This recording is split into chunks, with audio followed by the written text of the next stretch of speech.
आरंभ करूया. या होया आपण परमेश्वराचा जय जयकार करू, आपल्या तारणदुर्गाचा जय जयकार करू. उपकार स्मरण करीत आपण त्याच पुढे जाऊया. स्तोत्र व गीत गाऊन त्याचं जय जयकार करू. यावेळी देवाच्या स्तवनासाठी आपण गीत गाणार आहोत आणि एकलेसीचे गीत क्रमांक 58, भक्तीची वेळ, भक्तीची वेळ.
देवात्मा आहे आणि त्याच्या उपासकाने त्याची उपासना आत्म्याने व खरेपणाने केली पाहिजे.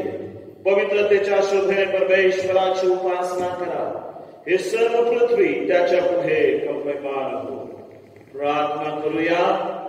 पवित्र पवित्र पवित्र सनाधीश परमेश्वर पित्या, परत एक बार हा सुंदरसा प्रभुवार तू आमच्या आयुष्याला जोडला असता आम्ही तुझे मनापासून कार मानतो. प्रभूजी, मागील आठवडाभर प्रभू तू आमचा सांभाळ केलास. जीवनात लागणाऱ्या सर्व गरजा प्रभू तू अद्भुतरित्या पुरवल्यास. त्याबद्दल आम्ही तुझे मनापासून कार मानतो. प्रभूजी, प्रार्थना करतो देवाची संपूर्ण भक्ती आराधना येणारं वचन प्रभू तू आशीर्वादित कर आणि ही भक्ती चालवण्यासाठी प्रभू आम्हा सर्वांना लागणारी शक्ती, सामर्थ्य, धैर्य, ज्ञान, बुद्धी आणि विशेषतः पवित्र आत्म्याचं मार्गदर्शन कर. धन्य तारणारा प्रभू येशू ख्रिस्त याच्याच गोड आणि प्रिय नावाने मागतो म्हणून तू आहे. आमेन. परमप्रिय बंधुजन हो, शास्त्र अनेक स्थळी आम्हास उत्तेजन देते की आम्ही आपले पवित्र पापे व दुष्टाई ही कबूल करून पदरी घ्यावी. ती सर्वसमर्थ देव आमचा स्वर्गातील पिता यापासून भोग करून डकू नये, पण नम्र, नीट, अनुतप्त व ज्ञाकीत अंतःकरणाने ती पदरी घ्यावी. हेतू हा की देवाची अपार कृपा व दया याकडून त्याची क्षमा व्हावी. आम्ही देवाजवळ नेहमी आपली पापे नम्रतेने पदरी घेतली पाहिजेत, पण विशेषतः त्याच्याकडून आम्हास प्राप्त झालेल्या अनेक लाभाबद्दल त्याचे उपकार मानण्यास, त्याच्या थोर नावाला साजेशी त्याची स्तुती उघडपणे करण्यास, त्याचे परमपवित्र वचन ऐकण्यास आणि जसे आत्म्यास तसे शरीरालाही जे काही आवश्यक असेल ते मागण्यास आम्ही एकत्र जमतो, तेव्हा तर विशेष करून पाप कबूल केली पाहिजे. म्हणून येथे हजर असलेल्या आपल्या सर्वांस विनंती करतो की आपण सर्व शुद्ध अंतःकरणाने देवाच्या दयासनाजवळ जाऊन दीनवाणीने असे म्हणूया. सर्व समर्थ देवाजवळ आपण नम्रतेने आपली पापे कबूल करूया. हे सर्व समर्थ व कृपाळू बापा, आम्ही चुकलेल्या बेटासारखे तुझा मार्ग सोडून बहुलो आहोत. आम्ही आमच्या आसनाच्या कल्पनेने व इच्छेने चालत आलो आहोत. तुझ्या पवित्र नियमांचे उल्लंघन आम्ही केले आहे. जे करावे ते आम्ही केले नाही आणि जे करू नये तेच आमच्या हातून घडले आहे व आमच्यात काही विश्वास नाही. म्हणून हे प्रभू, आम्हा दीन पाप्यांवर दया कर. जे आपली पापे मध्ये घेतात त्यास वाचव. आमच्या प्रभू येशू ख्रिस्ताच्या द्वारे जी वचने तू मनुष्य मात्रास दिली आहेस त्या वचनानुसार जे अनापाय आहे त्यांना यथापूर्व कर आणि हे परमदयाळू बापा त्या प्रभूसाठी असे कर की यापुढे आम्ही भक्तिभावाने नीतिमत्तेने आणि निमस्तपणाने वागून तुझ्या पवित्र नावाचे गौरव करावे. आमेन. सर्व समर्थ व कृपाळू प्रभो आमच्या सर्व पापाची क्षमा करण्यास त्यापासून मुक्त करू आणि खरा पश्चाताप करून जीवन सुधारण्यास आम्हास अवधी देऊ आणि पवित्र आत्म्याचा अनुग्रह व समाधान आम्हास देऊ. आमेन. हे प्रभू आमचे ओठ तू उघड म्हणजे आमची मुख तुझी कीर्ती वर्णे. हे ईश्वरा आमचा बचाव करण्यास धाव. हे प्रभू आम्हास सहाय्य करण्यास त्वरा कर. पिता आणि पुत्र आणि पवित्र आत्मा यास गौरव असो जसे प्रारंभी होते सत्य आहे आणि सर्वदा युगायुग होईल. प्रभूची स्तुती तुम्ही करा. प्रभूच्या नावाची स्तुती हो. आजकालचा नेमलेलं स्तोत्र आळीपाळीने आपण म्हणणार आहोत. तर या स्तोत्राचं पुढारपण सायमन भंडारे यांना विनंती करतो की त्यांनी या स्तोत्राचं पुढारपण करावं. स्तोत्र 99 आपण आळीपाळीने वाचूया. स्तोत्र क्रमांक 99.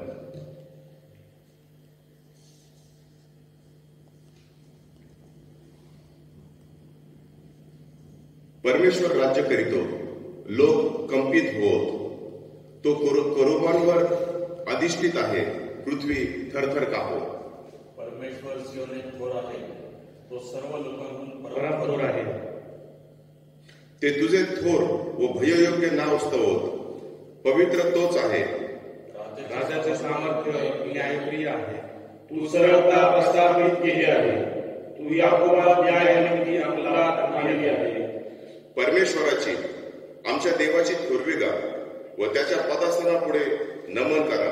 पवित्र तोच आहे.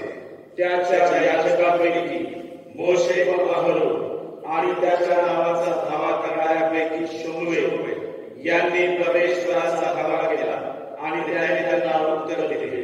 मेघस्तंभातून तो त्यांच्याशी बोलला. त्याचे निर्बंध व त्याने लावून दिलेले नियम त्यांनी पाळिले. हे परमेश्वरा आमच्या देवा, तू त्यांना उत्तर दिले. तू त्यांना क्षमा करणारा असा देव होतास, तरी त्यांच्या कृत्याबद्दल त्या शासन करीत होतास. शेवटचं वचन आपण सर्वजण एकत्र मिळून वाचूया. परमेश्वर आपला देव ह्याची थोरविगा आणि त्याच्या पवित्र डोंगरापाशी नमन करा. कारण परमेश्वर आमचा देव आहे. पिता, पुत्र आणि पवित्र आत्मा यास गौरव असो. जसे प्रारंभी होते सध्या आहे आणि सर्वदा युगायुग होईल. आमेन.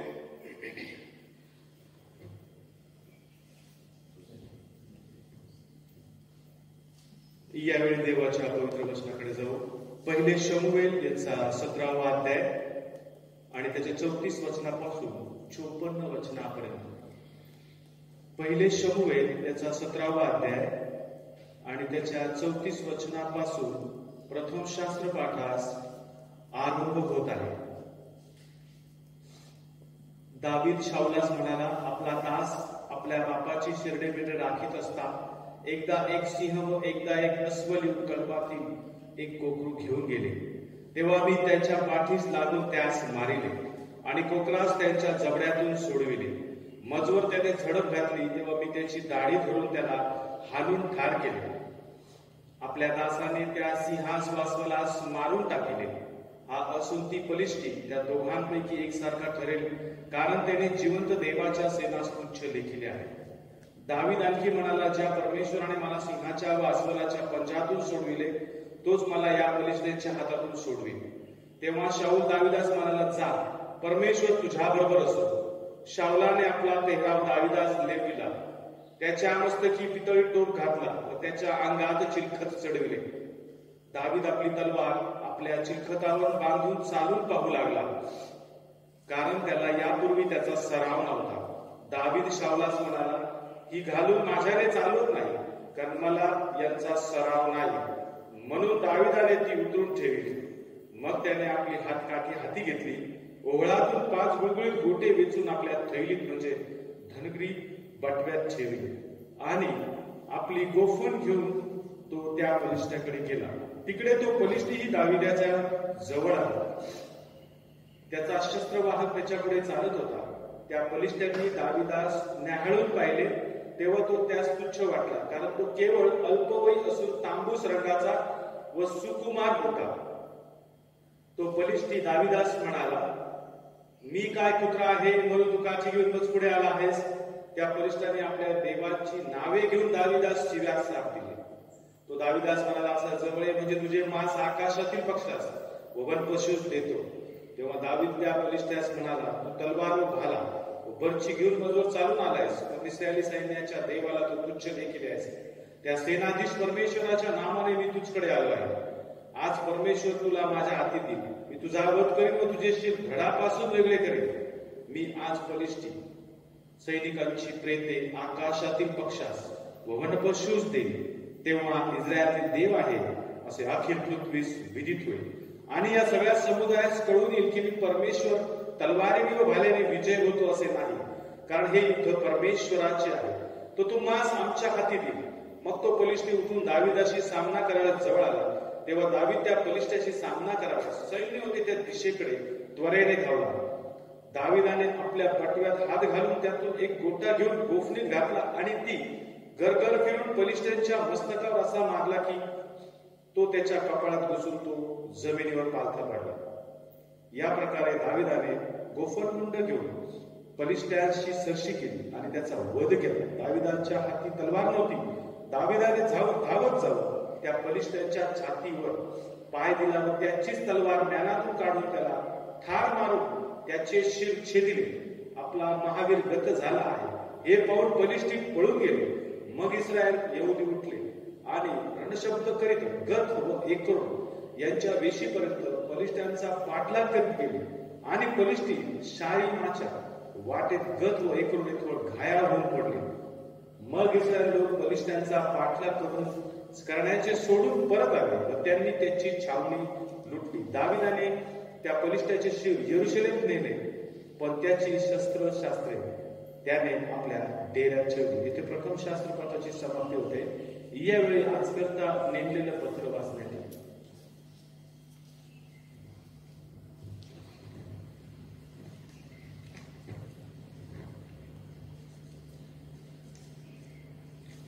करिंथकरास पहिले पत्र याचा 9वा अध्याय आणि याच्या 13व्या वचनापासून शास्त्रपाठास प्रारंभ होतो. करिंथकरास पहिले पत्र याचा 9वा अध्याय आणि याच्या 13व्या वचनापासून. मंदिरात सेवा करणारे मंदिरातले उत्पन्न खातात आणि वेदीजवळ सेवा करणारे वेदीचे भागीदार आहेत. हे तुम्हाला ठाऊक नाही काय? त्याप्रमाणे प्रभूने नेमले आहे की जे सुवार्थ सांगतात त्यांनी सुवार्थेवर आपली उपजीविका करावी. मी तर ह्यापैकी कशाचाही उपयोग केला नाही व ह्याप्रमाणे मला प्राप्त व्हावे म्हणून मी हे लिहिले असेही नाही, कारण त्यापेक्षा मी मेलेले बरे. हा स्वाभिमान कोणीही व्यर्थ करणार नाही. जरी मी स्वार्थ सांगतो तरी मला प्रतिष्ठा मिळविण्याचे कारण नाही, कारण मला ती सांगणे भाग आहे. कारण मी स्वार्थ सांगितली नाही तर माझी केवढी दुर्दशा होणार. मी हे आपणहून केले तर मला वेतन मिळेल आणि आपणहून माझ्यावर कारभार सोपविला आहे तर मग माझे वेतन काय? ते हेच की मी सुवार्थ फुकट सांगावी, अशा हेतूने की मी सुवार्थेविषयीचा आपला हक्क पूर्णपणे बजावू नये. लोकांना प्राप्त करून घेण्याच्या कामी त्याची असतात.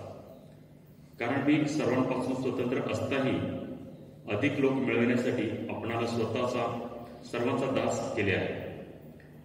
यहुदी लोक मिळविण्यासाठी मी यहुदी लोकांना यहुदासारखा झालो.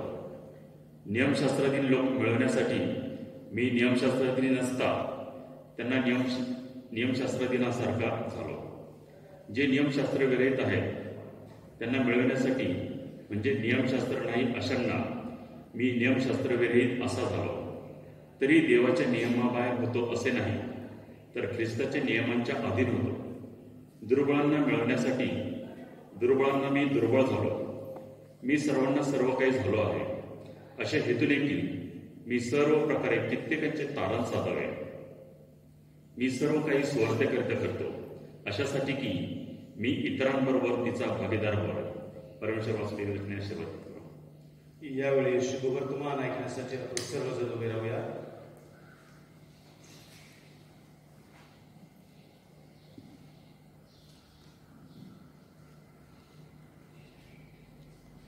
प्रभू तुम्हासह असो. तुझ्या आत्म्यासह तो असो. शुभवर्तमान संत मत्तयानं लिहिलेलं शुभवर्तमान याच्या 10व्या अध्यायामध्ये शुभवर्तमान लिहिले आहे आणि 10व्या वचनापासून शुभवर्तमानास प्रारंभ होतो. ईश्वरास गौरव असो.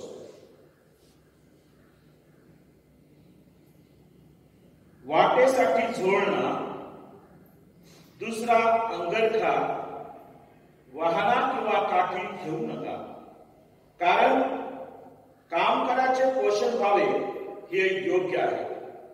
ज्या ज्या नगरात किंवा गावात तुम्ही जा त्यात कोण योग्य आहे हे शोधून काढा आणि तुम्ही तेथून जाईपर्यंत त्याच्याच येथे राहा. आणि घरात जाताना तुम्हाला शांती असो असे म्हणा. ते घर योग्य असले तर तुमची शांती त्याला प्राप्त हो. ते योग्य नसले तर तुमची शांती तुम्हाकडे परत येऊ.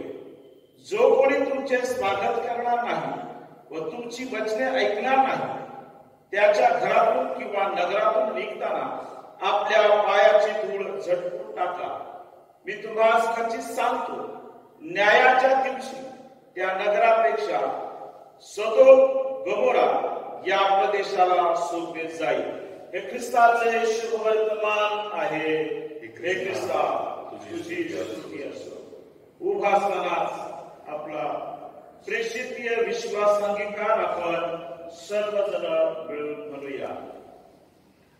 सर्वसमर्थ देव पिता, आकाश व पृथ्वी यांचा उत्पन्न करता, त्यावर मी विश्वास ठेवतो आणि येशू ख्रिस्त त्याचा ऐकत पुत्र आमचा प्रभू, जो पवित्र आत्म्याच्या ओघाने गर्भरूप झाला, कुमारी पासून जन्मला, ज्याने प्रत्येक पिलाताच्या वेळेस दुःख भोगले, ज्याला पदस्थिती दिली, जो मरण पावला, ज्याला गुणले, जो लोकात उतरला, तिसऱ्या दिवशी मेलेल्यातून पुन्हा उठला, स्वर्गात चढला आणि सर्वशक्तिमान देवाचा पिता त्याच्या पृथ्वीकडे अस्वस्थ झाला.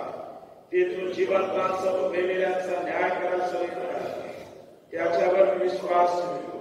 पवित्र आत्मा, पवित्र कॅथोलिक एक्लेसिया, संतांची सहभागिता, पापांची क्षमा, देहाची पुनरुत्थान आणि सनातन जीवन याविषयी विश्वास करीतो. आमेन. मंडळीनं खाली बसावं.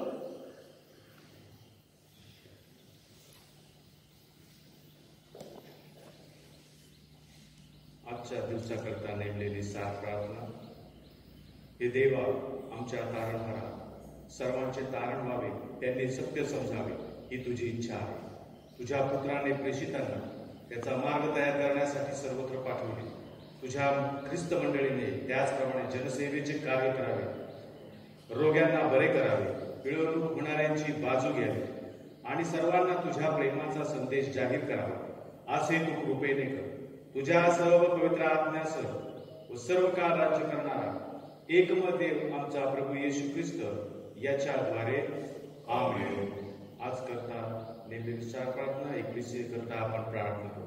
हे अत्यंत दयावंत बापा, तुझ्या पवित्र एक कॅथोलिक एक्लेसिया करता आम्ही तुझी नम्रतेने प्रार्थना करीतो. तुझ्या सत्याने व शांतीने तिला परिपूर्ण कर. जेथे ती भ्रष्ट झाली असेल तेथे शुद्ध कर. जेथे चुकत असेल तेथे तिला मार्गदर्शन कर. तिच्यात काही अयोग्य असेल तेथे सुधारणा कर. योग्य मार्गावर असेल तेथे तिला स्थिर व दृढ कर. उणेवा असतील त्या भरून काढ आणि विभागाने विस्कळीत झाली असेल तेथे तिला अखंड कर. आमचा प्रभू येशू ख्रिस्त याच्याद्वारे आमेन. सर्व ख्रिस्तीजनांच्या ऐक्याकरता आपण प्रार्थना करू. हे सर्व समर्थ ईश्वरा, सर्व ख्रिस्ती लोकांस दृश्य व अदृश्य स्वरूपातील शांती, खरी एकात्मता आणि ऐक्य तुझ्याद्वारे मिळावे असे आग्रहाने आम्ही तुझ्याजवळ मागतो. आमचा प्रभू येशू ख्रिस्त याच्याद्वारे आमेन. आचार्य वर्ग व भक्तगण यांच्या करता आपण प्रार्थना करू. हे सर्व समर्थ जिवंत देवा, केवळ तूच महत्कृत्य करणार आहेस. आमचे आचार्य व त्यांच्या हाती सोपवलेल्या मंडळ्या यांना तू आपल्या कृपेचा आरोग्यदायी आत्मा दे आणि त्यांनी तुला खरोखर संतोष द्यावा म्हणून त्यांच्यावर आपल्या आशीर्वादाचा सतत वर्षाव कर. आमचा प्रभू येशू ख्रिस्त याच्याद्वारे आमेन. प्रभूचा दिवस पवित्रतेने पाळला जावा म्हणून आपण प्रार्थना करू. हे सर्वसमर्थ ईश्वरा, तू आपल्या लोकांना विश्रांतीचा एक दिवस दिला आहेस. तो आठवड्याचा पहिला दिवस तुझ्या पुत्राच्या पुनरुत्थानाचे निरंतर स्मारक असा असावा म्हणून इक्लेसियातील आपल्या पवित्र आत्म्याच्या द्वारे तो दिवस पवित्र केला आहेस. हा तुझा पवित्र दिवस आदरपूर्वक पाळण्यास आम्हास शिकव आणि आत्मा व शरीर उत्तेजन व चैतन्ययुक्त हो. तुझी सेवा आम्ही विश्वासूपणे करावी असा अनुग्रह आम्हास दे. तोच आमचा प्रभू येशू ख्रिस्त याच्याद्वारे आमेन. आपण आपल्या मायभूमी करता प्रार्थना करू.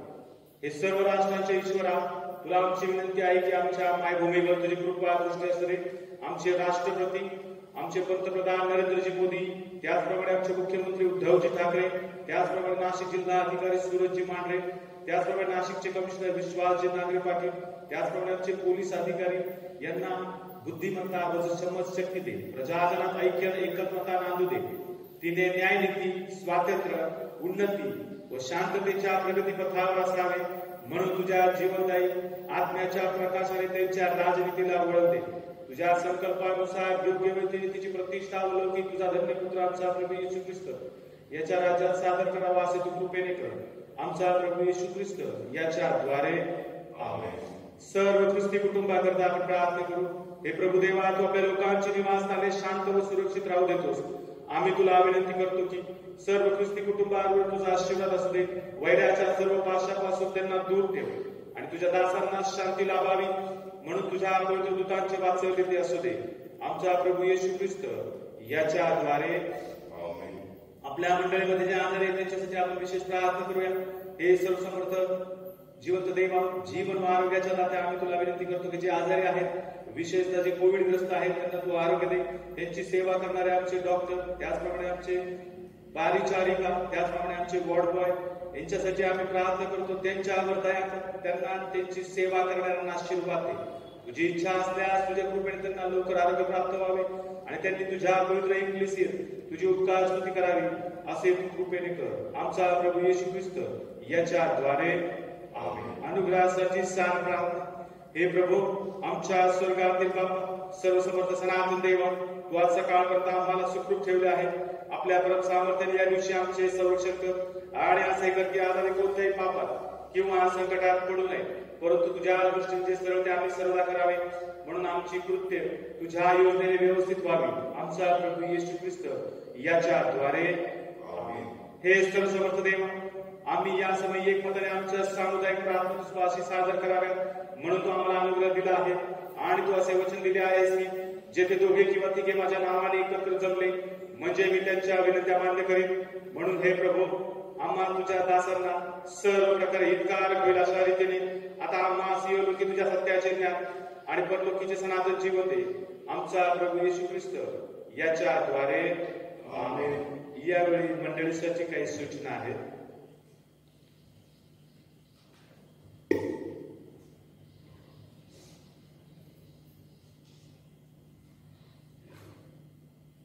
मंडळीसाठी काही सूचना आहेत.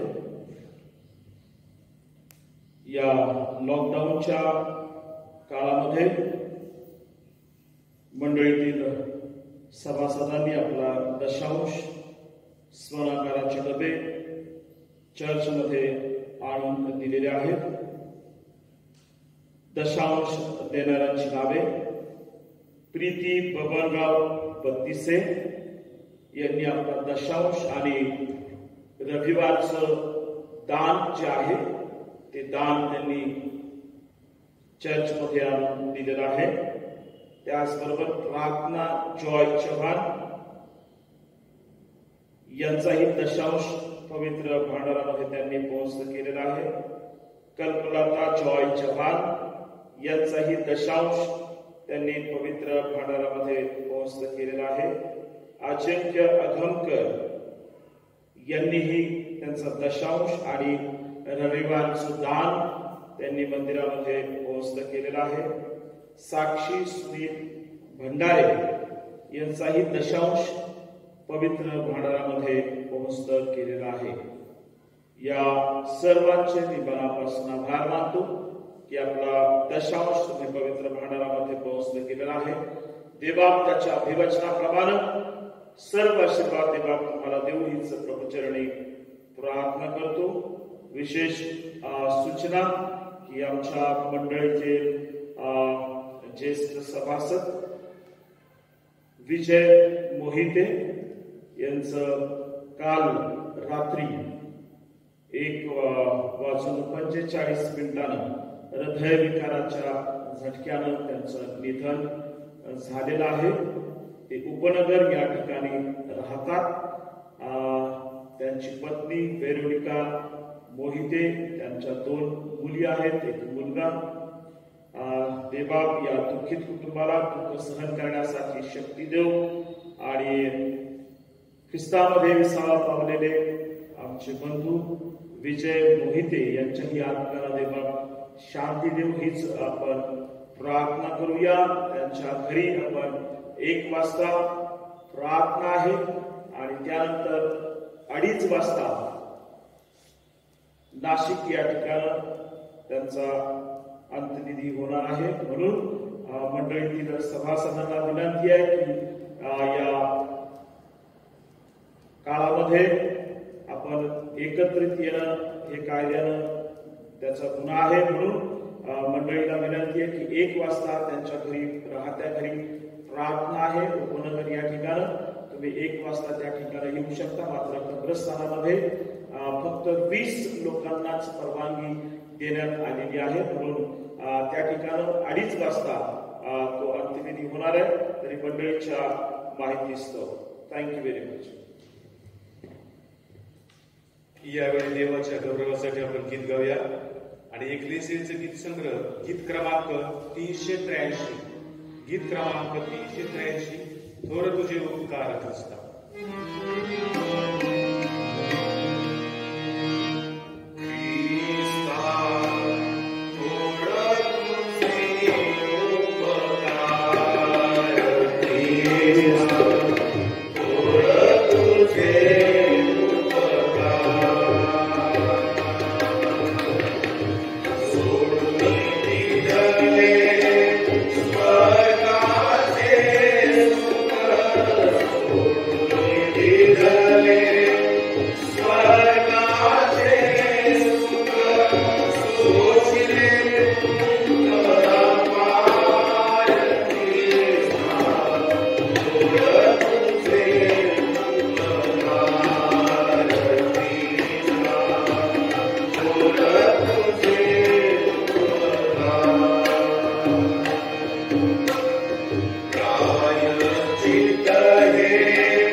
प्रार्थना करूया.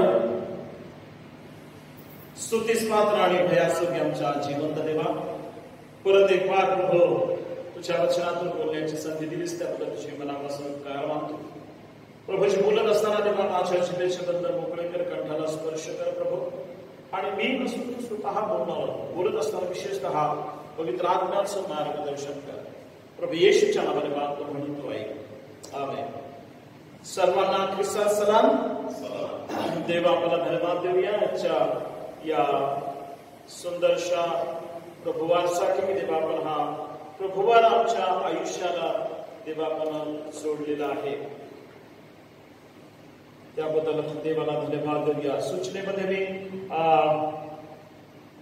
बाकी काही सांगितलेलं नाहीये, परंतु मला कल्पना आहे की मंडळीला या गोष्टी माहिती झाल्या असतील की आपण दर रविवारी, आपल्याला माहिती आहे जवळजवळ 6 महिने 5 महिने होत आलेले आहेत की आपण युट्यूबवर आपण ही भक्ती तुमच्यासाठी पाठवत असतो आणि त्या भक्तीमध्ये मंडळीतले काही सभासद प्रामाणिकपणे हजर राहत आहेत.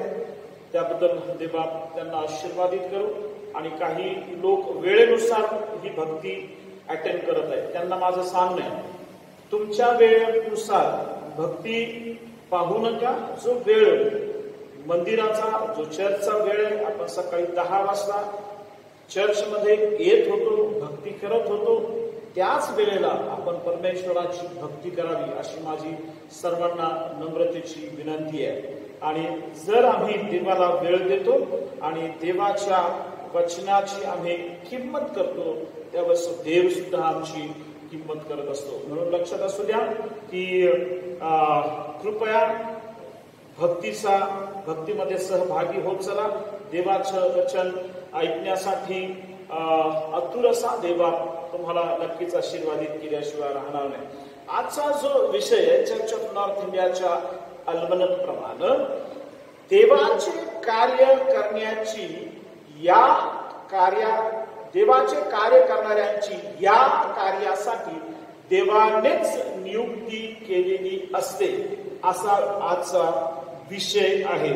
आणि त्यासाठी जे शास्त्रपाठ आपण या ठिकाणी वाचलेले आहे, शुभवर्तमान आणि मत्तयाचं शुभवर्तमान याचा 10वा अध्याय आणि त्याची काही वचनं या ठिकाणी वाचलेले आहेत. प्रभू येशू ख्रिस्त त्याच्या राज्याचं काम करत असताना त्यानं शिष्यांना काही गोष्टी समजावून सांगितलेल्या आहेत. आणि ते सांगत असताना तुम्हाला थोडस मला मागच्या जुन्या करारामध्ये सुद्धा घेऊन जायचंय की लक्षात असू द्या, देवाचं कार्य करण्यासाठी देव त्याच्या लोकांची वेळोवेळी नियुक्ती करत असतो आणि त्या पाचरणाला आम्ही प्रतिसाद दिला पाहिजे. देव पाचारण करतो, परंतु आम्ही त्याला प्रतिसाद दिला पाहिजे. नंबर 2 की मी त्यामध्ये आहे का, किंवा देव माझा उपयोग त्याच्या राज्यासाठी करून घेऊ इच्छितो का, हे आम्ही प्रार्थनापूर्वक देवाला विचारलं पाहिजे. काही लोक जन्माला आले नुसतं जगताय म्हणून जगत आहे. सकाळी उठायचं, आंघोळ करायची, कामाला जायचं, घरी यायचं, जेवायचं, झोपायचं, परत सकाळी उठायचं, कामाला जायचं, याच्या पलीकडे काही नाही. ना देव ना देवाचं राज्य, काही घेणं देणं नाही. लक्षात असू द्या, देवाशिवाय या जगामध्ये तुम्हाला आणि मला मुळीच कवडीची सुद्धा किंमत नाहीये, काहीच किंमत नाही. कोई पूछता नहीं तुम गौर करें. देवानं प्रत्येकाला एका विशेष उद्देशासाठी आम्हाला या जगामध्ये पाठवलेलं आहे. प्रत्येक व्यक्तीकडच्या बाबतीमध्ये त्याच्याकडं योजना आणि त्या योजना आम्ही ओळखलं पाहिजे. कोणाला गळा दिलाय देवानं चांगला, तर ते पिक्चरचे गाणे गात बोंबलत फिरतो. अरे ख्रिस्ती आहेस, देवाने जर गळा दिलाय गोड, तर त्याच्याद्वारे, त्या गळ्याच्याद्वारे देवाचं गौरव केलं पाहिजे. विषय आम्ही ओळखलं पाहिजे की हे जर दान मला देवानं दिलेलं आहे, तर मग मी त्याचा उपयोग देवाच्या कार्यासाठी केला पाहिजे. आणि मला तुम्हाला सांगू द्या, ज्यांना चांगला गळा आहे, सुंदर गळा देवानं दिलेला आहे, मला कोणाला नावं ठेवायचे नाही, कृपा करून लक्षात घ्या. ज्यांना चांगले गळे दिले आणि त्यांनी त्या गळाचा उपयोग देवासाठी केलेला नाही ना, ते सारे भरकटत गेलेले आहेत आणि त्यांचं कधीच कल्याण झालेलं नाही. लक्षात असतो. विजय बेनेडिक्ट पिक्चर मध्ये गाणे गात होता, वेळीच सावरला. ज्यावेळेस त्याला कळालं की माझ्या कलेचा किंवा ह्या दानाचा उपयोग माझ्या देवासाठी झाला पाहिजे आणि हा आवाज मला देवानं दिलेला आहे असं त्याला ज्यावेळेस कळालं त्यावेळेस त्यानं सर्व सोडून दिलं आणि देवाच्या कार्यामागे तो लागला. देवाचे गीत तो गाऊ लागला. उदाहरण आहे, मला येतं गाता, थोडं थोडं फुटकं वाजवता येतं, परंतु देवाच्या गाण्याच्या व्यतिरिक्त काहीच नाही. वाजवी तुटकं फुटकं देवासाठीच लाखो रुपये कोणी दिले, कुछ भी नाही.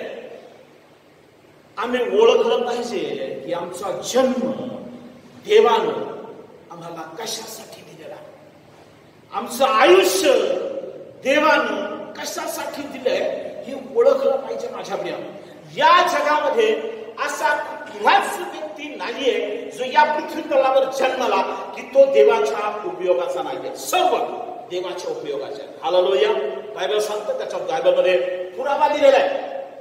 कोणी याजक आहेत, कोणी प्रेषित आहेत, कोणी व्यवस्थापक आहेत, कोणी सर्व, कोणी गायक वादक आहेत, सर्व प्रत्येकाला वेगवेगळं दान देवानं दिलेले आहेत. त्या दानाचा आम्ही त्याच्या कार्यासाठी उपयोग केला पाहिजे. कारण पवित्र बायबल आम्हाला सांगतं की आमचं पाचारणच त्याच्यासाठी झालेलं आहे. प्रभू येशू ख्रिस्तानं देव राज्याचं काम करत असताना शिष्यांना चांगले आज्ञा दिला. जर तुम्ही आम्ही थोडंसं जर जुन्या कराराकडे जर आम्ही पाहिलं तर जुन्या करारामध्ये कोणाला देवानं पाचारण केलं, कोण त्या पाचारणाला शोभल असं त्यानं काम केलं, असे पवित्र बायबलमध्ये उदाहरण आहे. आम्ही जुना करारात वाचला, दाविदाच्या बद्दल आम्ही वाचलं. दाविदाच्या बघा, लक्षात असू द्या, मग तुम्ही असो आता असो प्रभू येशू ख्रिस्ताच्या जन्माच्या अगोदर असो, पृथ्वी ज्यावेळेस जेव्हापासून निर्माण झाली, परमेश्वरानं निर्माण केला, आदम हवा निर्माण केली, तेव्हापासून आतापर्यंत सब सिस्टम में काम हो रहा, कोई भी सिस्टम बिगड़ी नाही. प्रत्येक वेळोवेळी देवानं आपल्या लोकांसाठी आपले लोक पाठवलेले, त्यांना पाचारण केलेलं आहे. जर आम्ही शमूवेलापासून जर घेतलं तर मागचा खूप वेळ लागेल त्याला. शमूवेलापासून घेतलं तर शमूवेल हा इस्रायल लोकांचा राजा होणार होता. इस्रायल लोकांना राजा पाहिजे होता, म्हणून परमेश्वरानं वेळ येईपर्यंत हन्नाची कुस बंद करून ठेवली. हालेलुया. उसके पास बहुत बड़ा प्लॅनिंग आहे आणि त्या प्लॅनिंग तुमच्या आणि माझ्या डोक्याच्या बाहेर. पण आम्ही जर लक्षपूर्वक जर आम्ही वाचलं तर देवाची प्लॅनिंग आम्हाला फार सुंदररित्या पाहायला मिळते. हन्नाला तोपर्यंत देवानं पुत्र संतान दिली नाही जोपर्यंत तिनं कबूल केलं नाही. दरवेळेला ते पवित्र मंदिरामध्ये दर वर्षाला येत असे. ते जनावरा तिची सवत वगैरे येऊन ती प्रार्थना करत असे. दरवेळेला याची प्रार्थना करायची, दरवेळेला घरी वापस जायची. काय परमेश्वराला काही उत्तर दिलं नाही. आणि शेवटच्या खेपेला मात्र तिला ज्यावेळेस तिला लोक वाज म्हणू लागले, तिचं मन ज्यावेळेस दुःखी झालं, त्यावेळेस ती पवित्र मंदिरामध्ये आली आणि पवित्र मंदिरामध्ये येऊन तिने गुडघे टेकले आणि गुडघे टेकून ती परमेश्वराला म्हणाली की हे परमेश्वरा, अरे लोक माझी निंदा करत आहेत, लोक मला वाज म्हणत आहेत, हे तू ऐकत नाही का? असं ज्यावेळेस ती बोलून रडू लागली, देवाशी बोलत होती. एलियाजक त्या ठिकाणी बसलेला होता. एलियाजक तिच्याकडे आला आणि तिला म्हणाला की बाई, तू दारू पिली नाहीस, मद्यपान तर केलं नाहीस, काय बोल बडबड करत आहे तू? ती एलियाजकाला म्हणत आहे की मी मद्यपान वगैरे केलं नाही, मी माझ्या देवाशी बोलत. सर्व हकीकत एलियाजकानं ऐकली. माझ्या प्रियानो, आणि त्या प्रार्थनेमध्ये जी शेवटची प्रार्थना हन्नानं केली, त्या प्रार्थनेमध्ये हन्ना देवाला म्हणत आहे की हे परमेश्वरा, तू जर जे मला मूल देशील त्या मुलाला मी तुला अर्पण करीन आणि मी त्याच्या डोक्याला वस्त्र लावणार नाही. असं कमिटमेंट ज्यावेळेस हन्नानं परमेश्वराला केलं, त्यावेळेस एलियाजक उठला आणि हन्नाला म्हणाला की बाई जा, येणाऱ्या वसंत ऋतूमध्ये तुझ्या हातामध्ये बाळ राहील. हालेलुया. जब तक हन्ना ने परमेश्वर से कमिटमेंट नहीं की, तब तक परमेश्वर ने हन्ना की प्रार्थना नहीं सुनी. हालेलुया. कारण हन्नाकडून देवाला अपेक्षा होती या वचनाची की मी माझं बाळ तुला देईन आणि जे बाळ मी तुला देणार आहे, परमेश्वर म्हणाला तुझ्यापासून जे मला बाळ मिळणार आहे तोच शमूएल बाळ हा इस्रायलाचा राजा होईल. हालेलुया. तोपर्यंत इस्रायली लोक तडफडत होते की हे परमेश्वर आम्हाला राजा दे, आम्हाला राजा दे. तोपर्यंत परमेश्वरानं राजा दिला नाही. प्लॅनिंग के साथ शमूएल जन्माला आला. हन्नानं तिच्या कमिटमेंट प्रमाणे हन्नानं शमूएल बाळाला मंदिरामध्ये सोडलं आणि दर वर्षातून एकदा हन्ना शमूएल बाळाला भेटायला यायची. शमूएल बाळ याजकाच्या मार्गदर्शनाखाली वाढला आणि ज्यावेळेस याजक काही वाईट नव्हता, परंतु याजकाचे मुलं वाईट होते. लक्षात असू द्या. देवराजचं काम करत असताना मला कोणाला नाव नाही ठेवायचं, परंतु देवाच्या कार्यामध्ये काम करणाऱ्यांचे लेकर मात्र बिघडलेले. ते कोणाचे बिघडले मी हे सांगणार. क्वायर लीडर जो असेल त्याचे लेकर नक्कीच बिघडले. मंडळीचा पाळक असेल पण त्याचे लेकर कधीच देवणार नाही. बघा एलियाचा काही तसाच होता. एलियाच्या परमेश्वराचं काम प्रामाणिकपणे करत होता, परंतु त्याचे 2 मुलं दुष्टतेने वागत होते. 2ही मुलं. आणि त्या 2 मुलांना एलियाचं दाखवत नव्हता. त्यांना शिस्तीमध्ये त्यानं ठेवलं नाही. म्हणून परमेश्वरानं एलियाजकाला लोकरांधळ करून टाकलं. लक्षात असू द्या. मला तुम्हाला सांगायचंय, देवराज्याचं काम करत असताना देव प्रत्येकाला संधी देतो, पाचारण करतो. ते पाचारण आम्ही ओळखलं पाहिजे. त्या देवानं दिलेल्या दान आम्ही ओळखलं पाहिजे. देवाची कॉलिंग आम्ही ओळखली पाहिजे. बिना याचं कोणी काम करू शकत नाही. माझ्या प्रियांना लक्षात असू द्या. काही लोकांना जगामध्ये असे खूप लोक आहेत की ते म्हणतात आम्हाला देवाचं काम करायचंय, मला पाळक व्हायचंय, मला सुवार्थिक व्हायचंय, मला बिशप व्हायचंय, मला अमुक व्हायचंय. लेकिन जब तक परमेश्वर की आवाज नहीं आती है तब तक आप और मैं परमेश्वर का काम नहीं कर सकते. परमेश्वरानं इस्रायल लोकांसाठी शमूएल हा बाळ जन्माला घातला हन्नाच्या पोटी. आणि तिथून हन्ना शमूएल बाळ देवाच्या सानिध्यामध्ये वाढत गेला. देवाच्या सानिध्यामध्ये वाढत असताना पुढे चालता चालता शमूएल बाळ लहानचा मोठा झाला, राजा झाला. इस्रायल लोकांचं राजपद त्यानं स्वीकारलं, चांगल्या प्रकारे राज्य केलं. परंतु शमूएल बाळाचे सुद्धा 2 मुलं बिघडले. मला तेच मोठा प्रश्न पडतो की या नेमका सेवकाचे लेकरच का बिघडलेले असतात. शमूएल बाळाचं तसं झालं. शमूएल बाळाचे 2 लेकर बिघडले आणि मग लोकांना परत ओरड केली त्याच्याकडे की आम्हाला आता नवीन राजा देऊ नको, आम्हाला नवीन राजा देऊ नको. परमेश्वराने शमूएलला सांगितलं की होय मी तुमच्यासाठी राजा देईन. हालेलुया. आणि परत परमेश्वरानं इस्रायल लोकांसाठी शाऊल राजा दिला. हालेलुया. लक्षात द्या माझ्या प्रियानो, मला तुम्हाला परत एकदा रिपिटेशन करायचंय. वेळोवेळी मला परत तेच सांगायचंय. देव राज्याचं काम करत असताना देव आम्हाला पाचारण करतो, परंतु त्या पाचारणाला शोभेल असं आमचं वागणं असणं गरजेचं आहे. जर आम्ही देवाच्या राज्यामध्ये काम करत असताना आमचा स्वभाव जर दुष्टतेचा असेल, आम्ही जर व्यसनाधीन असो, आमची बुद्धी जर दुष्ट असेल, तर देव त्याच्या लोकांना बदलून टाकत असतो. नाही लागतात. आणि तसंच झालं. मी 3 पिढ्या सांगितल्या तुम्हाला. एलियाजकानंतर शमूएलाच्या नंतर जो शाऊल राजा परमेश्वरानं त्याच्या राज्यासाठी निवडला. तो कसा निवडला माहिती आहे? कसा तो त्या ठिकाणी आला माहिती तुम्हाला? लक्ष द्या. तुम्हाला जर पाहिजे असेल तर शमूएल याचा पहिला शमूएल याचा पूर्ण अध्याय जर तुम्ही वाचले तर तुम्हाला फार सुंदर असं ऐकायला तुम्हाला वाचनामध्ये येईल. शमूएल परमेश्वराला म्हणाला की परमेश्वरा, आता एक राजा पाहिजे. परमेश्वर म्हणाला, काळजी करू नकोस. शाऊल राजाला, शाऊल वयाच्या 30व्या वर्षी त्यांना राजपद सांभाळलं. शाऊल राजा शमूएलापर्यंत कसा पोहोचला ते मला तुम्हाला सांगायचं. शाऊलाचे गाढव हरवले. शाऊलाचे गाढव हरवले आणि त्याचा बाप त्याला म्हणाला, कीश म्हणाला की जाऊन गाढव शोधून आण.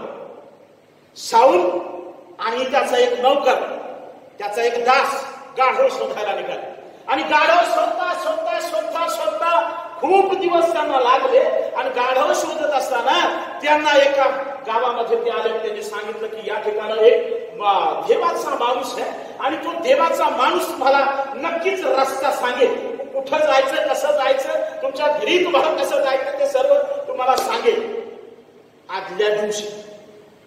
आदल्या दिवशी शाऊलाचा दास शाऊलाला म्हणाला की आपण या ठिकाणी देवाचा माणूस आहे. त्याच्या एक दिवस अगोदर परमेश्वरानं शमूएलाला अगोदर स्वप्नात सांगितलं की उद्या तुझ्याकडे या समयाला एक तरुण येईल, त्याला तुला इस्रायलाचा राजा करायचा. हालेलुया. डोकं घाण करत नाही. परमेश्वराची योजना अद्भुत आहे. वेळोवेळी देवाच्या लोकांना मार्ग दाखवण्यासाठी, वेळोवेळी त्याच्या लोकांना योग्य मार्गदर्शन करण्यासाठी देव त्याच्या सेवकांना पाचारण करत असतो. देव त्याच्या लोकांना पुढारपण करण्याची संधी देतो. मात्र त्याचं चित्त आम्ही केलं पाहिजे. पुढच्या रविवारी मी सांगणार आहे. आता तुम्हाला एवढ्या 45 मिनिटामध्ये पॉसिबल नाहीये बोलणं, लेकिन अगले संडे कंटिन्यू ह्या संदेशाला आम्ही करणार आहे. शाऊल राजा त्या ठिकाणी गेला आणि त्यांनी काही त्या स्त्रिया होत्या, त्या स्त्रियांना विचारलं, बाबा हा देवाचा माणूस कुठे राहतो? त्यानं सांगितलं की अमुक अमुक ठिकाणी तुम्ही जा आणि मग त्या ठिकाणी एक यज्ञ होईल आणि तो यज्ञ होत असताना तो शमूएल राजा त्या ठिकाणी येईल आणि तो आल्याशिवाय कोणीही यहुदी लोक जेवण खावण करत नव्हते. इस्रायल लोक एवढी ख्याती होती शमूएलाची, एवढी प्रतिष्ठा होती, एवढा मान ते लोक त्याला करत होते. आणि मग शमूएलाला माहिती होतं की ह्या दिवशी उद्या सकाळी अमुक अमुक वेळेला एक व्यक्ती माझ्याकडे येणार आहे आणि त्या व्यक्तीला मला अभिषेक करायचा आहे. कोणासाठी? इस्रायल लोकांसाठी. आणि मग माझ्या प्रियांनो, त्या ठिकाणी शाऊल राजा त्याच्या दासासह शमूएलाच्या समोर गेलेले आणि शमूएलाच्या समोर गेल्यानंतर शमूएलाची त्यांची भेट झाली. शमूएल त्याला म्हणत आहे की तुला राज्यपद तुला भूषवायचंय, तुला या लोकांचं पुढारपण करायचंय. शाऊल राजा म्हणतो की मी तर कनिष्ठ आहे, मी बन्यामीन वंशातला आहे. बन्यामीन माहिती तुम्हाला? याकोबाचा शेवटचा मुलगा, लाडका मुलगा, राहेलीचा मुलगा. त्याच्या त्या बाळणपणात राहेल मरण पावली आणि शेवटचा लाडका मुलगा बन्यामीन याकोबाचा वंशातला आणि त्या वंशातला हा शाऊल राजा. जर तुम्हाला कंटिन्यू जर मध्ये यायचं असेल तर येशूचा जन्म कोणापासून कुठं कशा वंशातून आला हे जर तुम्ही नीट जर ऐकलं तर तुम्हाला समजेल. हालेलुया. शाऊलाला शमूएलानं सांगितलं की तुला देव राज्याचं काम करायचं आहे. शाऊल त्याला म्हणाला की मी कनिष्ठ आहे, मी कसं हे पद मी भूषवणार आहे. परंतु शमूएलानं देवाची योजना शाऊल राजाला सांगितली आणि शाऊल राजाला परमेश्वरानं शमूएलानं तेलानं त्याचा अभिषेक केला. हालेलुया. तिसरा पहिले आता शाऊलापर्यंत मी तुम्हाला घेऊन आलेलो आहे. शाऊल आता त्याच्या बाबतीतल्या काही ज्या गोष्टी आहेत त्या ह्या ठिकाणी एवढ्या कमी वेळामध्ये सांगणं कठीण आहे. शाऊल राजा झाल्यानंतर शाऊल राजाची हाईट जर तुम्ही पाहिली तर शाऊल राजा हा 6 फूट 1 वीत होता, म्हणजे 6.5 फुटाचा होता. त्याची हाईट 6 हात लांब आणि 1 वीत वर अशी त्याची हाईट दिलेली आहे. शाऊल राजाबद्दल असं म्हटलंय की तो अवघ्या इस्रायल लोकांमध्ये देखणा होता, सुंदर दिसायला, सुंदर बॉडी बिल्डर. आणि ज्यावेळेस इस्रायल लोक त्याच्या आजूबाजूला जमत असे तर त्याच्या खांद्यालाच लागत असे. तो उभा राहून लोकांना असं म्हणत, इतका मोठा शाऊल राजा. आणि मग त्यानं शाऊल राजानं ज्यावेळेस राज्यपद स्वीकारलं तो अवघ्या 30 वर्षाचा होता.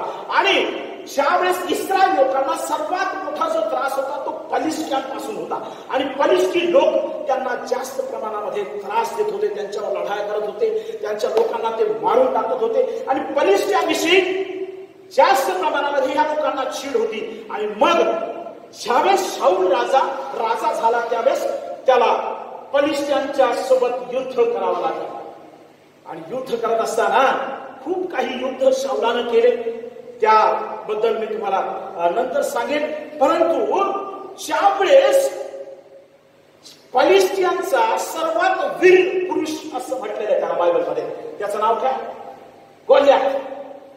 गोल्याथ हा ज्यावेळेस पलिश्त्यांकडून इस्रायल लोकांशी लढण्यासाठी आला त्यावेळेस फार मोठी छावणी होती. एका डोंगरावर हे लोक उभे होते, पलिश्तीन लोक होते, आणि एका टेकडीवर हे लोक उभे होते. आणि मोठी मध्ये एक दरी होती, दरी.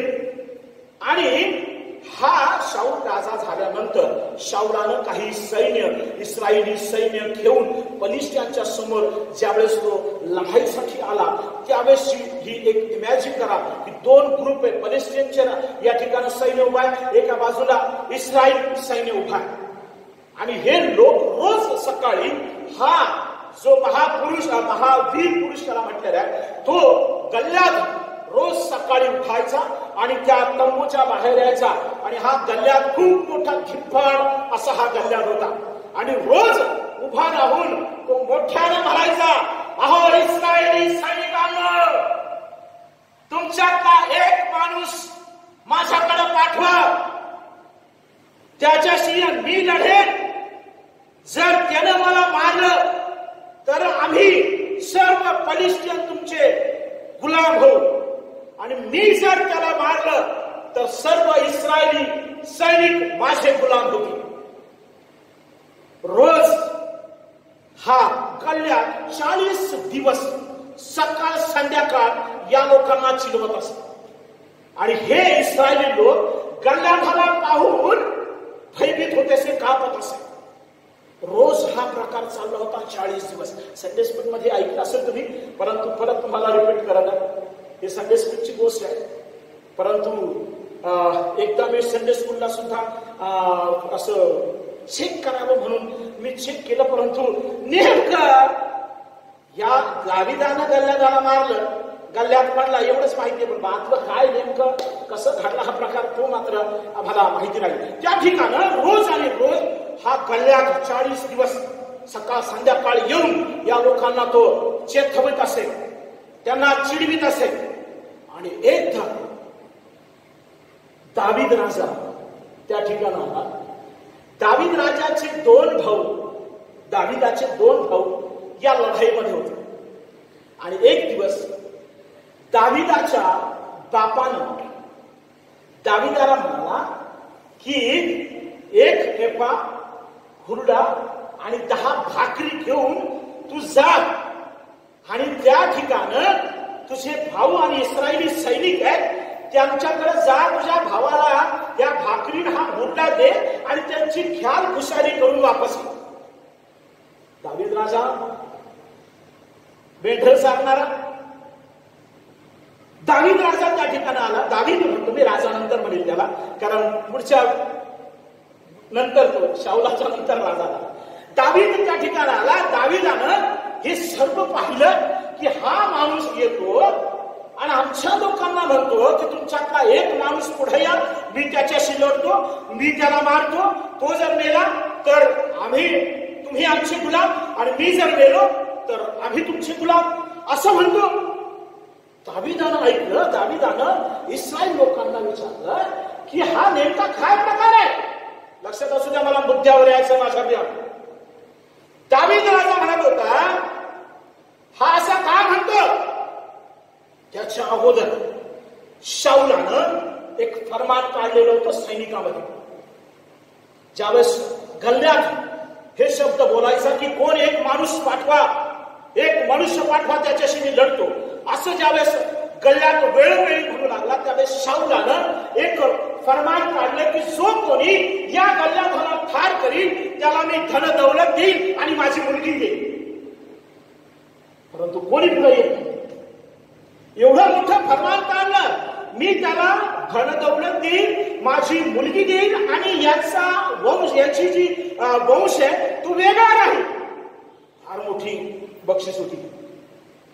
त्याचं राष्ट्र वेगळंच एक अस्तित्व राहील इस्रायल लोकांमध्ये, असं शाऊल म्हणा. परंतु कोणीही गल्ल्याच्या पुढे जाण्यासाठी तयार नव्हतं. दाविदाला ह्या गोष्टी कळाल्या त्यावेळेस दाविदाचं लक्ष त्या धन दौलतवर किंवा त्याच्या मुलीवर किंवा त्याला एक मोठी पदवी ही याच्यावर लक्ष गेलं नाही. दावीद राजा म्हणतो जिवंत देवाचा सैनिक आहे आणि जिवंत देवाचे लोक आहेत, या माणसाला मारून इस्रायल लोकांची प्रतिष्ठा उंचावणारा माणूस कोणी नाहीये का? हालेलुया. दावीद राजा काय म्हणत आहे की हे जे लोक आहेत, आम्ही जे लोक आहेत ते परमेश्वराचे लोक आहेत. परमेश्वराच्या लोकांना हरवणारा असं कोण आहे? त्याची अप्रतिष्ठा दूर करणारा आमच्यामध्ये कोणी असा माणूस नाहीये का? हे बोलणं ज्यावेळेस दाविदाच्या मोठ्या भावाच्या कानावर गेलं. आता आम्ही पाहतो की आमच्यापेक्षा लहान जे असतं, मोठे असतात ते आम्हाला दाखवत असतात. काय घरी तुला काय माहिती, समजत नाही, काय समजत नाही, काही बोलतो आपला. असंच म्हटलं दाविदाचा मोठा भाऊ. जा म्हणे घरी, काय तुला समजत नाही का, तुझा रगीलपणा मला माहिती म्हणे, तुझा उद्धटपणा मला माहिती, तू आता नीट घरी जा. दाविदाच्या भावानं त्याला दाखवलं. दावीद मात्र त्याचा मनस्ताप त्याला करमाला की इस्रायल लोक जे देवाचे लोक आहेत, या इस्रायल लोकांना मिसर देशातून ज्या परमेश्वराला बाहेर काढलं, त्यांचा देव जिवंत देव आहे, त्या देवाचे लोक आम्ही आहेत आणि आमच्या लोकांना हा व्यक्ती शिव्या शाप देतो, आमच्या देवाला नाव ठेवतो, असा हा कोण आहे? याचा सर्वनाश करणारा आमच्यामध्ये कोणी नाहीये का? दावीद राजाला चैन पडला. दावीद राजा परत दुसऱ्याकडे गेला आणि दावीद राजा म्हणाला की असा कोणी नाहीये का, असा कोणी नाहीये का? ही चर्चा कोणाच्या कानावर गेली? शाऊलाच्या कानावर गेली की असं एक कोणीतरी एक म्हणून मुलगा आहे, तरुण मुलगा आहे आणि तो हे बोलत आहे. दावीद शाऊलापर्यंत पोहोचला आणि शाऊला सुद्धा तो म्हणाला की मी जातो, बला पाठवा. शाऊल राजा दावीद राजाला म्हणत आहे, अरे तू लहान आहेस, तू अजून कोवळा आहेस, तुझ्यात ते सामर्थ्य नाहीये की तुझ्या गल्ल्यादाला मारू शकतो, अभि तू छोटा आहे. परंतु दावीद त्याला एक घटना सांगत आहे शाऊल राजाला. शाऊल राजाला काय घटना सांगत आहे की महाराज, मी एका मेंढर चालत असताना अस्वलानं आमचे मेंढर खाल्ले, तो त्याच्यावर झडप घालू लागला. त्यावेळेस त्या अस्वलासोबत मी लढाई केली, त्या वाघासोबत मी लढाई केली आणि त्यांचं दाभड काढून टाकलं. हालेलुया. पण दावीद राजा काय म्हणत ते लक्षात द्या. पवित्र बायबल वाचा माझ्या प्रियानो. पवित्र बायबल असं सांगतं, दावीद राजा शाऊलाला सांगत असताना दावीद राजा म्हणतोय की मी माझ्या परमेश्वराच्या साह्यानं सिंहाचे दाभड पाडले. हालेलुया. कारण माझा जिवंत जे देव माझ्यासोबत होता. दावीदाचा आवेश पाहून, दावीदाचं धैर्य पाहून शाऊल राजा म्हणत की ठीक आहे, जा त्या गल्ल्याडाच्या समोर. परंतु शाऊल राजानं दावीद राजाला चिलखत घातलं, मग मोठा भारी टोप त्याच्या डोक्यात घातला. लढाईचं सर्व साहित्य दावीद राजाला घातलं, पितळेचे बुट त्याला पायात घातले आणि सर्व घातल्यानंतर दावीद राजा चालून पाहू लागला. तर दावीद राजाला मात्र चालता येईना, त्याला सराव नव्हता. तो म्हणाला की महाराज मला ह्याने काही चालता येणार नाही, हे सर्व काही चिलखतन काय जे असेल माझ्या अंगावरचं ते काढून घ्या. मी मात्र तसाच गल्ल्याच्या समोर जातो. माझ्या प्रियानो दावीद राजानं सर्व चिलखत वगैरे काढून टाकलं, सर्व अंगारखा काढून टाकला. त्याच्या अंगाचे कपडे होते ते त्यानं कपडे घातले. त्याच्या हातामध्ये एक काठी होती, ज्या काठीनं तो मेंढर चारायचा. ती काठी त्याच्या हातात होती, ती काठी त्यानं घेतली, गोफण घेतली, 5 गोटे त्यानं घेतले आणि 5 गोटे आपल्या बटव्यामध्ये टाकले आणि दाविदाच्या कल्ल्याला मारायला निघाला. हालेलुया. परमेश्वर बायबल असं सांगतं, तो म्हणतो की मी माझ्या परमेश्वराच्या साह्यानं सिंहाचे दाभड पाडले, याचं दाभड पाडायला मला काही वेळ लागणार नाही. हालेलुया. जेव्हा आमचा देव आमच्या सोबत असतो, देवाचं पाचरण आम्ही ओळखलेलं असतं, देवाची आमच्यावरची कृपा ज्यावेळेस आम्ही ओळखतो त्यावेळेस एक धैर्य प्राप्त होतं माझ्या प्रियाने, धैर्य. आणि तो जुनून दावीद. हालेलुया. आणि मग दावीद राजा पुढे गेल्यानंतर गल्ल्यात काय म्हणत आहे, एखाद्या कुत्र्याला मारल्यासारखं तू माझ्या समोर आलास. हा मोठ्याला हसत आहे. एखाद्या कुत्र्याला मारावा अशी काठी घेऊन माझ्या सोबत आलास. माझ्या प्रियानं लक्षात असू द्या, पवित्र बायबल असं सांगतं, दावीद राजा गल्ल्यात आला म्हणतो की मला तुला मारण्यासाठीच माझ्या देवाला मला पाठवलंय, तुलाही मारील आणि तुझ्या सैन्यालाही मारील. हालेलुया. वो धमक होनी चाहिए. जब तक जोपर्यंत ही धमक आमच्या अंतःकरणामध्ये येत नाही तोपर्यंत जोपर्यंत आमचा देव त्याचं पाचारण आम्ही ओळखत नाही, त्याचं सामर्थ्य आम्ही ओळखत नाही, तोपर्यंत हे धैर्य आम्हाला येऊ शकत नाही माझ्या देवाला. आणि ज्यानं हे ओळखलं की माझा देव माझ्यासोबत आहे, तो कुठल्या संकटाला घाबरत नाही. हालेलुया. कुठल्या संकटाला घाबरत नाही. लोक संकटाला घाबरलेले आहेत. बंदुकीला घाबरत आहे, चोराला घाबरत आहे, मोठमोठ्याले कुलफ घराला लावलेले आहे, अख्खा बँकेत पैसा बँकेत आहे, सर्व घाबरला संकट आहे, साऱ्याचा भय आहे. परंतु मला तुम्हाला सांगू द्या, असे पवित्र बायबलमध्ये हजारो उदाहरणं मी तुम्हाला देईन की ज्याच्यासोबत देव होता त्याचा केस सुद्धा वाकडा झालेला आहे. हालेलुया. बाल भी बाका नहीं होता जब परमेश्वर हमारी ओर होता.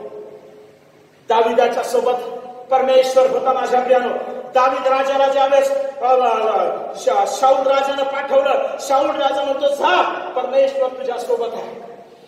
त्यालाही माहिती होतं. गल्ल्याच्या समोर गेला माझ्या प्रियानो, गल्ल्यात मोठ्यानं म्हणाला की कुत्रा मारायला आलास का. गोफण भरली, दगड घातला, गोफण फिरवली, एका गोफणीच्या दगडामध्ये गल्ल्यात गुंठा पालथा झाला. हालेलुया. बायबल असं सांगतं, दावीद राजा म्हणतो की माझ्या परमेश्वराच्या साह्यानं मी हे करू शकतो, माझा देव माझ्या सोबत आहे. लक्षात असू द्या माझ्या प्रियांनो, आमच्या देवाचं सामर्थ्य आम्ही ओळखलं पाहिजे, देवाचं पाचारण आम्ही ओळखलं पाहिजे, देव माझ्या सोबत आहे हे आम्ही ओळखलं पाहिजे. देव प्रत्येक वेळेला त्याच्या लोकांसाठी वेगवेगळ्या लोकांची नियुक्ती करत असतो. दाविदाची सुद्धा परमेश्वरानं तशीच नियुक्ती केलेली. माझ्या प्रियानं, दाविदानं गल्ल्यादाचा वध केला. बायबल असं सांगतो, थोडक्यात सांगण्याचा मी तुम्हाला प्रयत्न करायचा आहे. दावीद गल्ल्यात खाली पडला. खाली पडल्याबरोबर गल्ल्याधाला दाविदानं मारलंच नाही तर काय केलं. कोणाची तलवार दाविदाच्या जवळ तलवार नव्हती. दावीद तलवार घेऊन गेला नाही. दाविदाला साधं चिलखत घेऊन चालता येईना. त्याच दाविदाला ज्यावेळेस सामर्थ्य प्राप्त झालं, देवाचं बळ त्याच्या अंगामध्ये संचार नवा झटक्यानो, दावीद धावत गेला.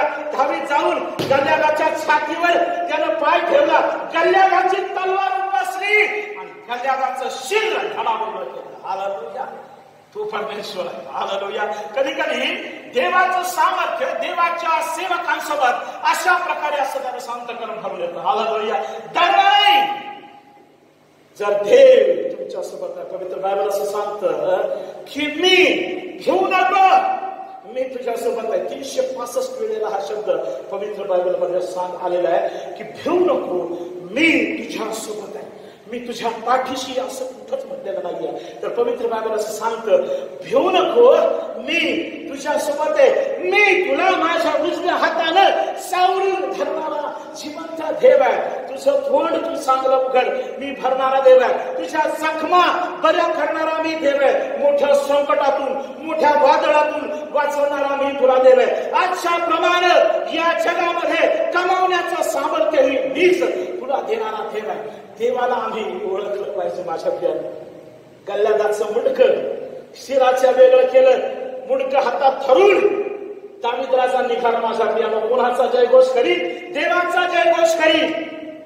लहानसा मुलगा हो माझ्या प्रियानं, दावीद राजा त्याला म्हणतो की बाळा, तू अजून कवळायस, तू लहान आहेस, अजून तरुण आहेस, तुला हे करता येणार नाही. त्याच दावीद राजाला परमेश्वराचं सामर्थ्य प्राप्त झालं. त्याचा भावविषय ज्यावेळेस देव होता, देवानं त्याला त्याच्या उजव्या हातानं त्याला सावरून धरला. माझ्या देव अद्भुतरित्या संकटातून सावरून धरणारा देव आहे. आम्हाला बळ देणारा देव आहे, आम्हाला सामर्थ्य देणारा देव आहे, आम्हाला शक्ती देणारा देव आहे, आम्हाला उत्तम आरोग्य देणारा तो जिवंत देव आहे.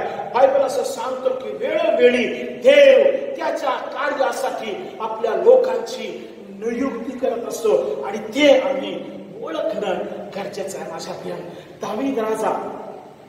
दावीद राजानं ज्यावेळेस हा पराक्रम केला, गल्ल्याधाला मारलं, त्यावेळेस शाऊल राजा म्हणतो की कोणाचं पोरगं हे सांग आम्हाला जरा, याची विचारपूस करा. ज्यावेळेस आम्ही देवाच्या सामर्थ्यामध्ये वाढतो, देवाच्या कार्यामध्ये ज्यावेळेस आम्ही वाढतो, तर आमची वेगळी ओळख होते. माझ्या जगाची वेगळी आम्हाला ओळख होते. माझ्या प्रियानो, पवित्र बायबल असं सांगतो की मी जगा वेगळं तुम्हाला केलेलं आहे. शुभवर्तमानामध्ये आम्हाला ऐकायला मिळाले. माझ्या प्रियानो, देव म्हणतो की शेवटपर्यंत मी तुमच्या सोबत, युगाच्या समाप्तीपर्यंत मी तुमच्या सोबत, ज्या ठिकाणी तुम्ही जाल त्या ठिकाणी राहा, जे तुम्हाला ते देतील तेच खा, पण जर ते तुमचे वचन ऐकत नसतील त्या ठिकाणी निघा, तुमच्या पायाची धूळ झटका, निघून जा. सदोम गमोराला सोपं जाईल, परंतु त्या शहराला आणि त्या कुटुंबाला सोपं जाणार नाही, असं पवित्र बायबल मला सांगतं. लक्षात असू द्या, आमच्या आचरणाला आम्ही ओळखलं पाहिजे. दुष्ट हेतू ठेवून, मनात वाईट विचार ठेवून, वाईट कल्पना ठेवून देव राज्य घडू शकत नाही. अशा लोकांना देव अद्भुतरित्या बाहेर काढतो. माझ्या प्रियाने, शमूएल वयोवृद्ध झाला, परंतु देवानं लोकांची बोरड ऐकली आणि शमूएलाच्या ऐवजी शाऊल राजा केला. शाऊलाच्या नंतर दावीद राजा हा राजा झाला, परंतु तो कसा राजा झाला, कशा प्रकारे राजा झाला, हे पुढच्या रविवारी आम्ही पाहण्याचा प्रयत्न करणार आहोत. म्हणून लक्षात असू द्या, हा विषय, आजचा संदेश या ठिकाणी संपलेला नाहीये. वेळेअभावी मला या ठिकाणी थांबावं लागत आहे. पुढच्या रविवारी आम्ही पाहणार आहे की देव त्याच्या लोकांना कसा नियुक्त करतो आणि नियुक्त केल्यानंतर जर देवाचं काम आम्ही प्रामाणिकपणे केलं नाही तर देव आम्हाला त्यापासून कसा काढून टाकतो, हे सुद्धा आम्ही पाहणार आहोत. वाचलेली वचनं प्रभू आशीर्वादित करो. लक्षात असू द्या माझ्या प्रियानो, परत एकदा सांगतो की दावीद राजानं परमेश्वराला आपला भावाभिषेक केलं. दावीद राजा परमेश्वरावर अवलंबून होता. तो म्हणतो की माझ्या लोकांची अप्रतिष्ठा दूर करणारा कोणी व्यक्ती याच्यामध्ये नाहीये का? परमेश्वराला सांगितलं तूच जा आणि तूच मार्गाला धरा, मी तुला सामर्थ्य देईन. देवानं अद्भुतरित्या दाविदाला सामर्थ्य दिलं, शक्ती दिली, धैर्य दिलं आणि त्यानं गल्ल्याधाचा वध केला. लक्षात असू द्या, देवाचं सामर्थ्य, त्याची शक्ती, त्याचं धैर्य आजही तुमच्या आणि माझ्यासोबत आहे. त्याची करुणा रोज आणि रोज होते. रोज सकाळी उठल्यावर देवाचे उपकार आमच्यावर होतात. माझ्या प्रियानो, तर रात्री झोपेपर्यंत लक्षात असू द्या, तो म्हणतो त्या चिमण्या पहा, त्याच्यापेक्षा तुम्ही कितीतरी मौल्यवान आहात. या जगाच्या संकटापासून, या महामारीपासून, या भयापासून सोडवणारा तुमचा आणि माझा देव आहे. या गल्लाधासारखे कितीतरी लोक आमच्या देवाला हिणवणारे जरी आले, कितीतरी संकट आमच्या लोकांना अस्ताव्यस्त करण्यासाठी आले, तरी सुद्धा देव त्याच्या लोकांना अनाथ असं सोडत नाही. माझ्या प्रियानो, अद्भुतरित्या सांभाळणारा देव आहे. माझ्या प्रियानो, म्हणून लक्षात असू द्या, देवाला आपल्या जीवनामध्ये प्रथम स्थान द्या. दावीद राजाला आपल्या जीवनामध्ये देवाला प्रथम स्थान दिले आणि दावीद राजा विजय झाला. पुढच्या ब्रेक के बाद हम अगले नेक्स्ट संडे कंटिन्यू करेंगे. तब तक तोपर्यंत आपण देवाला धन्यवाद देऊया. आजचं वचन समजण्यासाठी देवा तुम्हाला चांगलं मन चांगली बुद्धी देऊ. हीच कुठे थँक्यू. यावेळी देवाच्या गौरवासाठी आपण गीत गाऊया. इक्लेसियाचे गीत संग्रह गीत क्रमांक 471. गीत क्रमांक 471. ही खरी प्रभू सेवा जनसेवा. हे गीत होत असताना आपण आपली अर्पणे दाने सद्भायाने प्रभूला सादर करूया.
प्रार्थना करूया.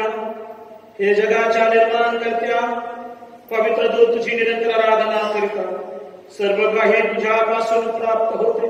तुझ्या हातून प्राप्त झालेला मी तुला देत आहो. हे धर्मदाने जी तुझ्या पवित्र गजराने स्वास्थ्य सादर करीत आहो त्यासहित मी अर्थ तुझ्या सेवा करीता तोच प्रतापेश्वराला सादर करतो. त्याचा तू स्वीकार कर असा मी तुला नम्रपणे विनवितो. येशू ख्रिस्ताचा प्रभू याच्या द्वारे आमेन. प्रार्थना करूया.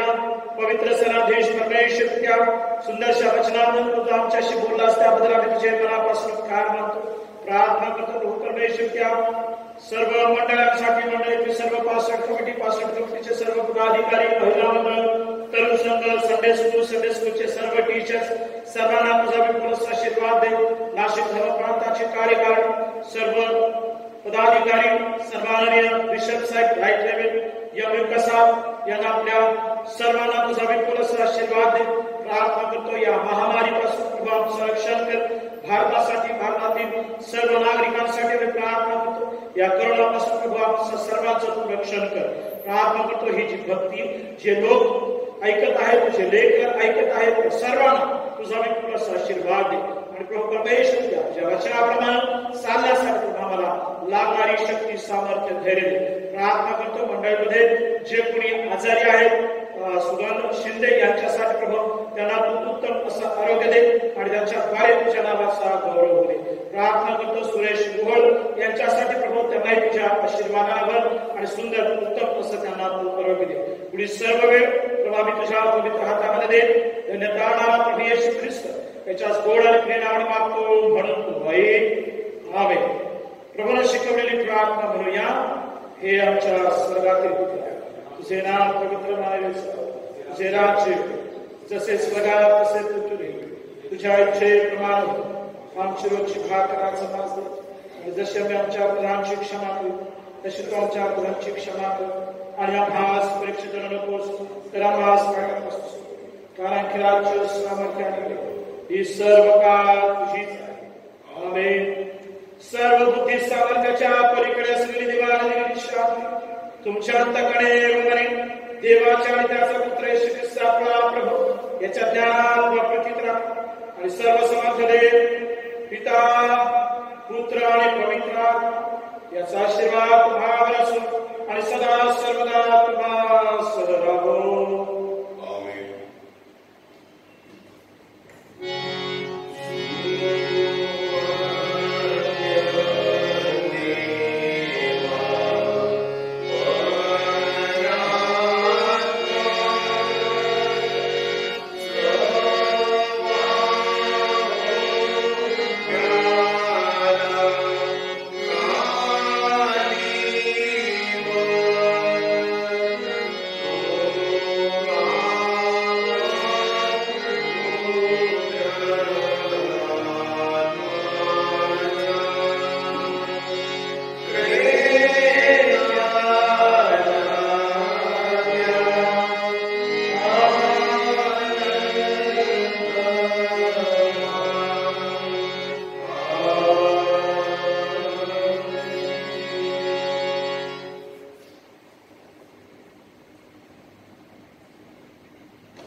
जय जय जगदीशा हे गीत आपण गाऊया.